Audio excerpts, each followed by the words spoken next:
Welcome to International Securities Exchange's podcast series. Facilitated by renowned educators, ISE podcasts are intended to teach beginning as well as seasoned investors the ins and outs of trading. To find an updated list of podcasts, please visit www.ise.com/podcasts.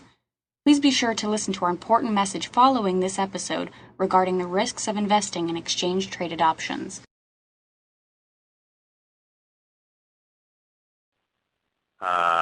Right there. Ignore the numbers on the bottom here; they're a little misleading.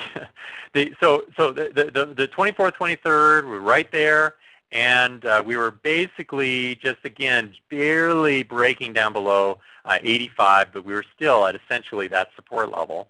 So we're thinking, okay, well, all we need is a little bit of a catalyst here.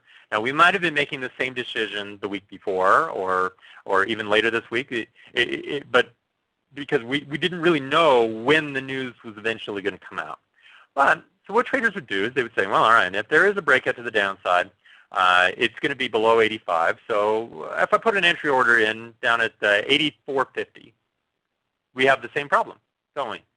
The issue is that if the market breaks down to 84.50 or so, which is be right about here, I'm going to zoom in on my chart here a little bit just so you can see a little bit easier what I'm looking at. So if the market breaks down to 84.50, I want to get short. So I want to be put in short.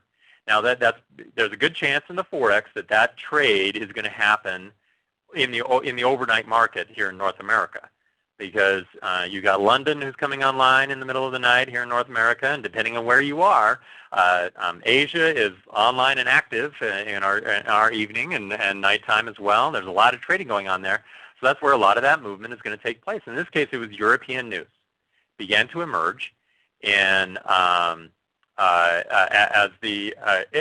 ultimately the market broke out. But Forex trader, we're looking at this, we're thinking, hey, no problem. I have a conditional order in place that the market gets to 84.50.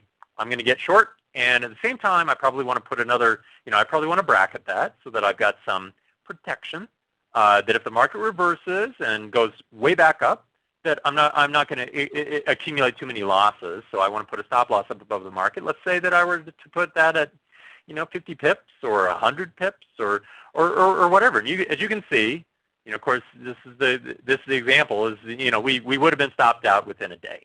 That's where we start to get frustrated. Now let's go back to the daily chart here. So as you can see, the market broke down there on the 24th, this big red candle that my cursor's on. That's the 24th. That was that day we were just looking at. And then you can see this big move back to the upside that was then continued for 2 more days. So we would have been stopped out. In fact, we came all the way back to, I think, a reasonable resistance level here at about 85.5. And by then, traders are a little freaked out because they're thinking, okay, well, I got faked out here and accumulated these losses, and now the market is continuing on down. Well, the news had happened, so at this point, are we trading the news, or are we trying to catch up with the news? That's the problem that a Forex trader is facing, and this is where long options really shine. The disadvantage of long options should be pretty obvious to everybody, and if you don't know this, if you haven't traded options before, here's the big problem. They cost money to buy. So, and the premium that you pay, some of it, or if you're buying an out-of-the-money option, all of it is this extrinsic value or time value, and it erodes from day to day.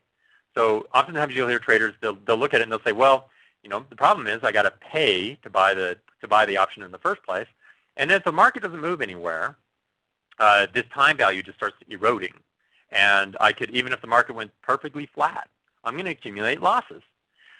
So it's always a trade-off. It's not a panacea, but the advantage is worth the cost, I would suggest, especially for news traders, because of one factor. It's the underlying reason that a trader is trading the news.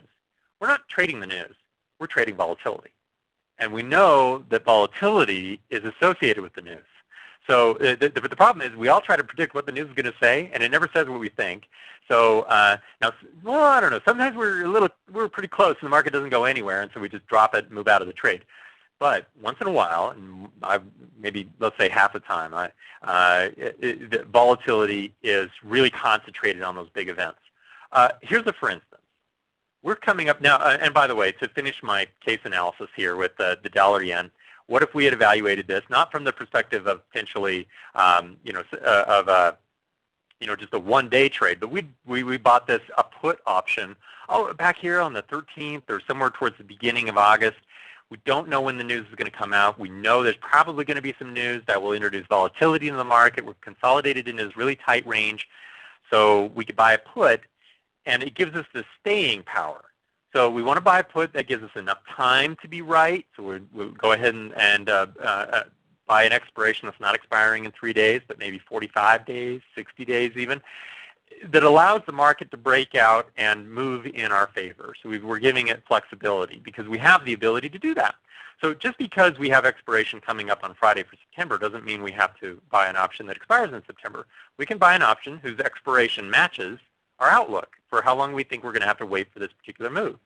Well, as you can see, if I finish my story here really fast, traders who had implemented a conditional order, such as I suggested, to get short the spot market here in the Forex, and then ultimately they got whipped out and they got a little nervous. Did they get in? Did they not get in again? It's tough to say. But those who had bought an option, so they knew there was going to be some volatility. They knew there was a chance that they could even lose their entire amount that they had invested in the option. But they bought it, and they're holding and letting the market play itself out, because that option is kind of like it almost has its own built-in stop loss, because it already has a maximum amount of risk. Well, ultimately it turned out that those traders were right. And the market the last couple of days has really crashed down. So I mentioned when we first started the presentation that there's some mixed signals. There's some positive signals out there in the market, and there's some somewhat negative signals out there in the market. And if we just look at the Forex as a gauge of investor sentiment out there, we're seeing some mixed stuff. So the dollar's getting weak. I think there's some reaction to the news today, the monetary policy news today and such. But there are other factors at play as well. And so what we see is that the dollar is getting weaker against the euro, which we'd normally think, well, that doesn't seem like such a bad thing. That has lately been accompanying bullishness in the stock market. But the downside here on the dollar yen is actually that's more problematic. So that's fairly bearish. So right now we're in a situation if we're trading stock options where perhaps blending in a few trades that are not necessarily perfectly correlated to equities might make some sense. So in other words, maybe setting up a few positions that are dollar bearish might be a good trade to make. There are two candidates we could look at that we've talked about today. On Thursday, we have a couple of key economic announcements. We've got TIC data coming out, so Treasury International Capital Flows. Now that one's usually a non-event, lags by 2 months, all this kind of thing. But when it surprises, it is a big deal. So if it's a big surprise, it really pushes the market around.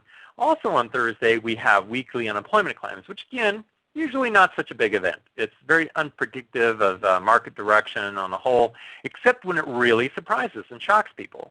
So if either of these two news announcements, which we already know in advance are coming up on Thursday, match up with any kind of a bearish bias on the dollar, we could see either the euro dollar head up very quickly or the dollar yen head down very quickly, and it could be an opportunity for us in the FX market versus trying to set up some kind of an elaborate conditional order in the Forex. So this is exactly the kind of situation at which we would use these instruments, because it gives us that kind of an advantage. Thank you for listening to our podcast. To find more podcasts on options, stocks, alternative markets, and market data, please visit www.ise.com/podcasts.